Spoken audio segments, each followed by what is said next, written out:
자, 안녕하세요. 일단은 5장 광복을 위한 노력. 자, 오늘 일제강점기 마지막 시간입니다.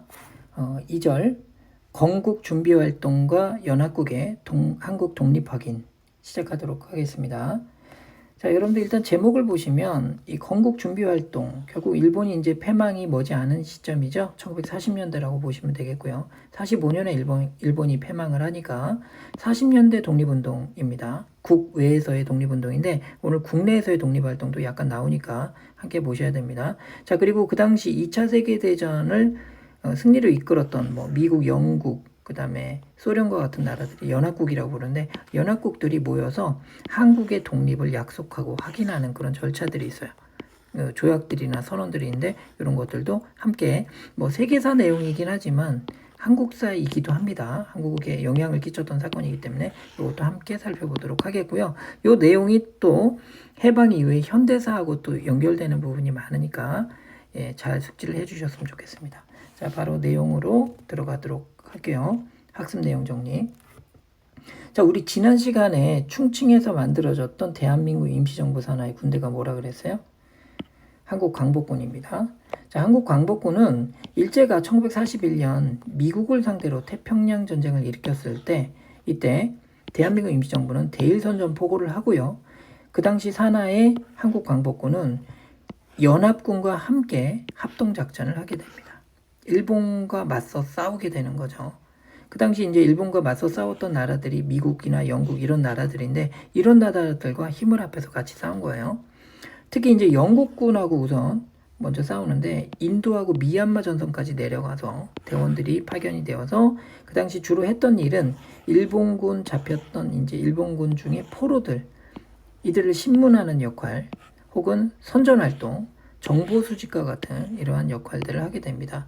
자, 그리고 이제 그 당시 연합군의 일원이었던 미국은 우리 한국 광복군이 워낙 이제 능력이 뛰어나니까 전략 첩보국이라고 하는 기관이 있어요. OSS. 이 기관에서 한국 광복군을 또 특수훈련을 시켜줍니다. 무기랑 장비 이런 물자들을 이제 공급을 해주면서 이 OSS라는 기관에서 특수훈련을 받는데 이 특수훈련의 내용이 바로 뭐냐? 국내 진입작전, 국내 진공작전을 계획을 했던 거예요. 그러니까 비행기나 잠수함 이런 그 수단들을 통해서 우리나라에 직접 침투해서 일본군과 교전을 해서 독립을 쟁취하겠다. 이러한 계획까지 세웠던 겁니다. 이게 이제 국내 정진군을 조직을 해서 정진이라는 게 결국 국내 침공을 하겠다는 거거든요. 그래서 국내 진공작전을 계획을 했는데 안타깝게도 일제가 원자폭탄을 맞고 바로 6일 후에 너무나 빨리 우리 입장에선 그런 거죠. 빨리 항복을 선언하는 바람에 실행을 하지는 못했습니다. 이게 너무나 안타까운 일이에요. 우리가 만약에 이 작전을 시행할 수 있었다면 우리는 어떻게 보면 이제 굉장히 주체적으로 주도적으로 그리고 무력을 통해서 독립을 쟁취한 국가가 될 수 있었을 텐데 해방 이후에 이러한 지위를 얻지 못했던 것이 이 국내 정진군이 계획했었던 국내 진공작전 계획이 실행이 못했다라는 그런 안타까운 사실이 있었다는 거죠. 자, 그럼 그 당시 해방 이전에 우리나라가 독립을 쟁취하기 이전에 건국을 준비했던 세력들은 또 어떤 세력들이 있었는가? 자, 예난 지역을 한번 정리를 해봅시다. 자, 한번 지난 시간에 배웠던 교과서 지도를 다시 한번 펼쳐볼게요.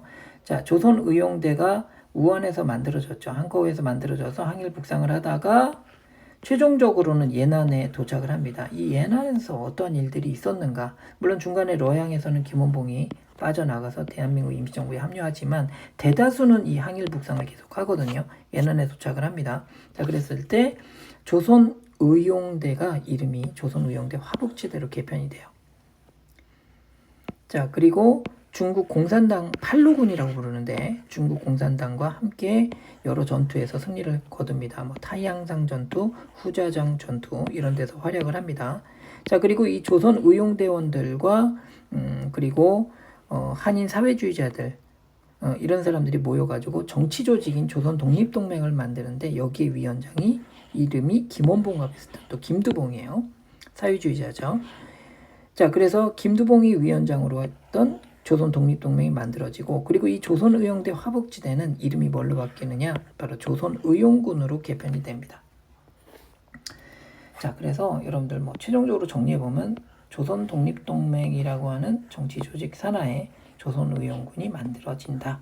이렇게 해서 연결을 해주시면 최종 정리가 되는 겁니다. 자, 그러면 여러분들 이 지도 좀 잠깐 볼게요. 우리 교과서 지도인데, 자, 지금 방금 공부했던 이 예난의 조선독립동맹 산하의 조선의용군, 그리고 이 조선독립동맹의 지도자인 김두봉, 이렇게 정리를 해주시면 될 것 같습니다. 자, 그리고 충칭에는 대한민국 임시정부가 마지막 정책지가 충칭이죠. 자, 김구 선생님이 계셨고, 그리고 김원봉이 여기 합류를 하게 되죠. 그리고 여기 군사조직이 뭐가 있다 그랬어요? 국내 진공작전을 계획했던 한국광복군이 또 충칭에 있습니다. 자, 여기까지 보셨고요. 그럼 국내로 한번 들어가 보도록 하겠습니다. 자, 국내에는 비밀결사 조직이 만들어지고 있었어요. 자, 이 비밀결사 조직을 주도했던 인물이 바로 사회주의자였던 여운형 선생님입니다. 자, 이분은 1944년에 우리나라가 이제 머지않아 독립이 될 것이다. 그러기 위해서는 우리가 뭐를 준비해야 된다? 건국을 준비해야 된다. 새로운 나라를 건설할 준비를 해야 된다. 당연히 비밀결사 조직으로 만들어야겠죠. 서울에서 만들어졌으니까. 자, 그래서 민족주의자, 사회주의자들을 아우른 민족연합전선으로 만들어지게 되는데, 이때 국내에서도 무장봉기를 해야 된다. 해외에서 들어오는 독립군과 함께 국내에서도 같이 이해 호응하는 무장봉기가 있어야 된다. 이런 필요성으로 준비를 하셨습니다. 자, 그리고 당연히 이제 그 당시 사회주의 단체였던 조선독립동맹, 아까 위원장 김두봉이라고 했죠. 이 조직과 연계를 합니다. 자, 그러면 이 지도에서 중요한 연결 표시를 좀 해주셔야죠. 이렇게 연결을 해주시고 서로 교류를 한 겁니다. 자, 서울에는 어떤 조직이 만들어졌어요? 조선건국동맹, 비밀결사라고 했고, 중심인물 누구? 여운형 선생님이라고 했습니다.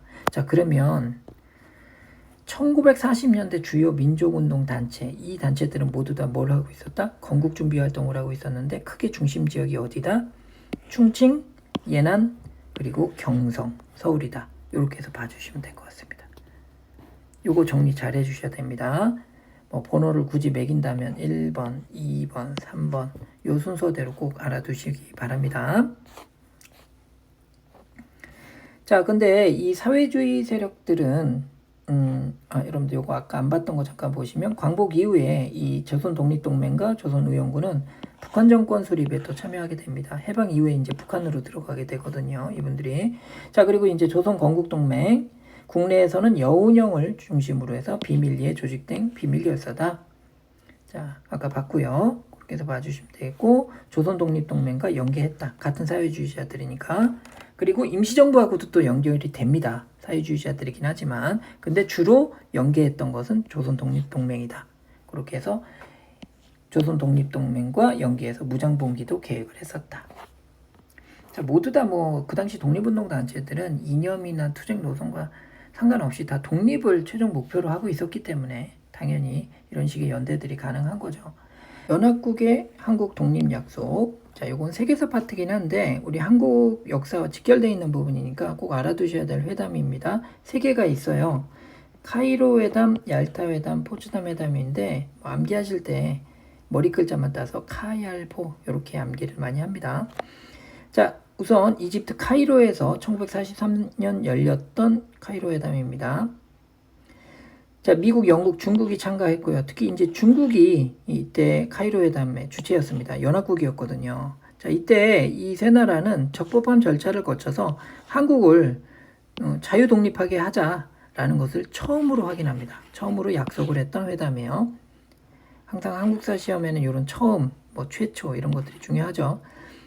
자, 그 다음에 이제 얄타 회담인데, 이 얄타 회담은 그 당시 독일이 패망 직전이었거든요. 근데 이 독일은 주로 소련하고 이제 전쟁을 많이 하고 있었습니다. 그러면 유럽 전선에서 소련이 독일을 이제 굴복시키고 나서는 바로 아시아 전선에, 그 당시 이제 미국은 일본과 힘겨운 싸움을 하고 있었어요. 태평양에서. 그러니까 소련이 좀 와서 아시아 쪽에 와서 미국을 좀 도와서 전쟁을 빨리 종결시켰으면 좋겠다. 한마디로 소련이 대일전에 좀 참전해 줬으면 좋겠다. 독일을 패망시키고 나서. 자, 그래서 이때 소련이 대일전에 참전할 것을 결정한 그러한 회담이 되겠습니다. 이게 어떻게 보면 이제 우리 한국 현대사의 비극의 원인이 됐던 회담이기도 해요. 결국 이 소련이 미국과 더불어서 우리나라 분단의 또 원인이 되지 않습니까? 이때 이 소련이 독일이 패망하고 나서 아시아 전선에 뛰어들지 않았다면 우리나라 역사가 또 어떻게 변화됐을지 모르겠습니다. 근데 이 얄타 회담에서 소련이 결국 대일전에 참전할 것을 약속을 하게 됩니다. 자, 그리고 나서 5월 달에 독일이 패망을 해요. 자, 그리고 나서 일본은 이제 8월에 원자폭탄을 맞고 8월 15일에 패망을 하게 되는데 그 바로 직전 포츠담에서 또 회담이 있습니다. 이미 독일이 패망한 시점이에요. 자, 이때 카이로 선언을 다시 한번 재확인합니다. 그때 카이로에서 약속했던 게 한국의 독립을 약속한 거 아닙니까? 이때 한국의 독립 약속을 재확인했습니다. 그리고 일본에게 무조건 항복할 것을 요구했던 회담이기도 해요. 자, 교과서에 이렇게 정리가 돼 있는데 내용 똑같습니다. 카얄포 이렇게 외워주시면 되겠고요. 자, 그럼 옆에 단으로 넘어가서 자, 이제 새로운 국가 건설을 구상을 합니다. 대한민국 임시정부는요, 조소왕이 삼균주의라고 하는 사상을 발표합니다. 여기서 삼균주의는 우리가 독립된 나라가 된다면, 독립국가가 된다면 세 가지가 균등한 나라가 해야 된다. 세 가지가 균등한 건 뭐냐? 정치적 균등, 경제적 균등, 교육의 균등이다. 이것을 이제 조소왕 선생님께서 발표하시게 됩니다. 이게 이제 건국 강령이에요. 이 사상이 들어가 있는 강령이죠. 자, 그래서 우리나라는 보통선거에 기초한 민주주의 국가, 민주공화국, 그리고 토지와 주요 산업은 국가가 소유한다. 이런 것들이 명시가 되어 있습니다. 자, 그리고 대한민국 임시정부 말고도 예난에 조선 독립동맹이 있었고요. 서울에는 조선 건국동맹이 있었습니다. 우리 지역은 한번 정리해서 메모를 한번 해볼게요. 여기 옆에 충칭.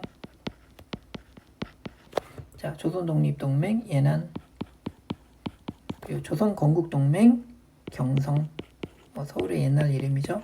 자, 이런 지역들에서 모두 다 건국을 준비하고 있었습니다. 그래서 이 두 단체는 모두 사회주의 단체인 거 알고 계시죠? 이 두 단체는 저합작을 통한 민족 통일 전선을 지향하는 건국강령 또 발표합니다. 그러고 보니 양쪽에서 모두 건국강령 발표했네요. 사회주의건 민족주의건 모두 발표합니다.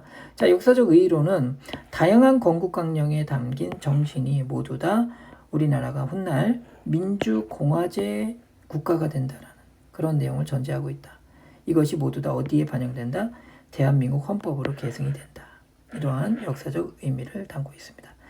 자, 이렇게 해서 일제강점기 파트를 크게 일제의 통치 방식과 우리의 독립운동 전개 과정을 통해서 두 파트로 크게 봤고요. 그리고 이제 해방 이후의 내용들은 모두 다 현대사 내용으로 정리가 되겠습니다. 자, 내용은 여기까지고요. 수고 많으셨습니다.